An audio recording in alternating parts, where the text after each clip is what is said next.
Hi, I'm Lori-Lyn. It's the full moon and it's Friday the 13th, and this is the perfect time for us to look at the concept of release, of letting go, and in particular of releasing blocks or those situations, those energies, those ideas or patterns in our lives that we perceive as holding us back.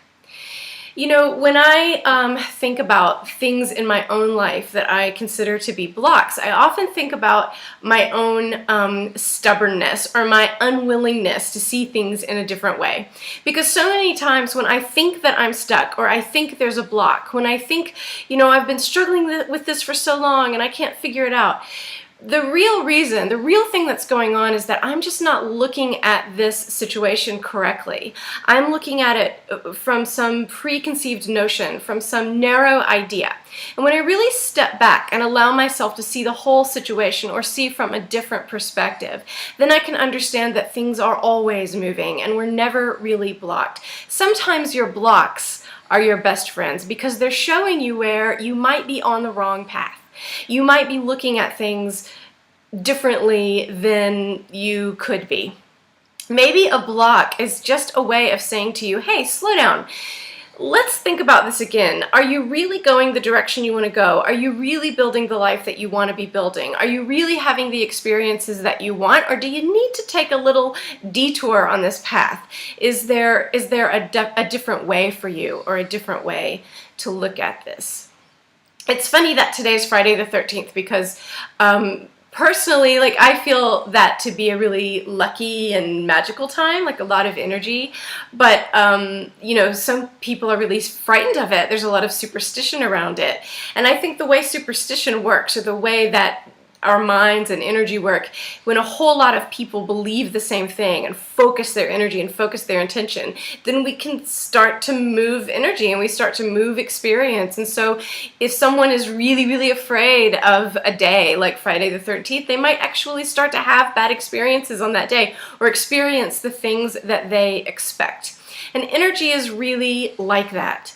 We really are creating so much of our experience through our intention and through our thoughts and through our emotions. And that doesn't mean, I think sometimes when we talk about creating reality, it can almost sound a little scary, like, oh no, if I think about what I don't want, then it's going to show up in my life. Almost like this vending machine of handing down things. I don't believe that. I don't think the world, the universe, grace, God works that way at all. I don't think that we need to be afraid of our thoughts. But when I talk about creating or co-creating reality, I'm really talking about attitude and the energies and emotions that you are bringing into each moment, your responses. You're really choosing what you engage with and how you respond to the things that happen in your life, how you flow with them, how you sit with them.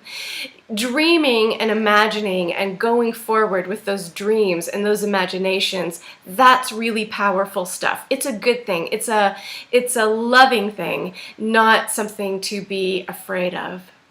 So when I'm looking at us all here together today and I'm thinking about how can we best dissolve the blocks, the things that we feel are in our way, the first thing that I'm thinking is we need to respond to those repeated ideas and urges and desires that come up for us. Not the ones that feel like work, not the ones that feel like drudgery, but the ones that feel like joy. Those little ideas you get that, hey, I'd really like to do that. That looks really good.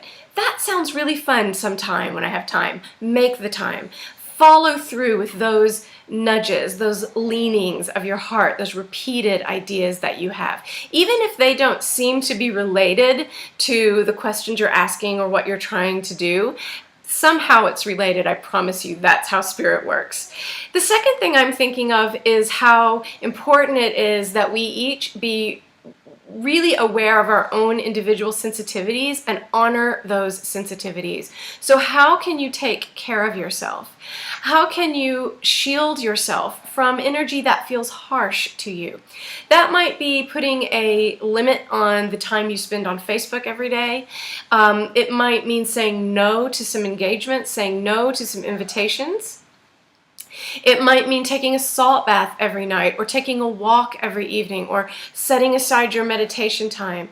But making sure that you're taking care of yourself, that you are nurturing yourself. Those blocks aren't going to need to speak so loudly when they see that you are taking care of yourself and doing what you need to do for you. Making sure that your intentions are really clear, that you are stating with all of your being, with your heart and your soul, you're stating to God, to the universe, this is what I want, this is what I love. Thank you for these experiences I've had. I would like to have more of these.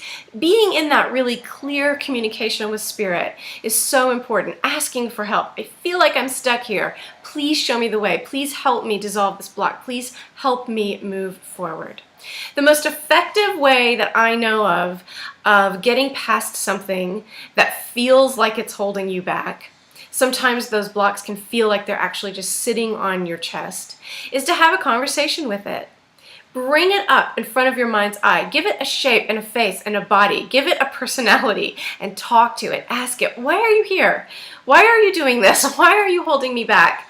And listen for the answer. Now, you may have a resistance to that. It may sound like something crazy. Just let yourself do something crazy. Let yourself do this imaginative thing. Make it up. Don't be afraid that you're just making it up. Go ahead and make it up. Have that dialogue with that block and ask it, why are you here? I guarantee you, it thinks it's doing something good for you. It thinks it's protecting you or saving you from something, or making sure you don't have some kind of bad experience. Once the block tells you what it's doing in your life, thank it for its service, acknowledge it, and then give it a new job. All that energy, all that psychic and emotional energy that has been spent on the block, on holding you back, can now go somewhere else and do something else, something that you really want it to do. So have fun with that in the coming weeks, in the coming days. Harness and use this beautiful full moon energy to release your dreams to the world, to release your ideas, and to release those things that are no longer working for you, that just don't feel good to you anymore. This is a beautiful time. I'll be talking to you soon.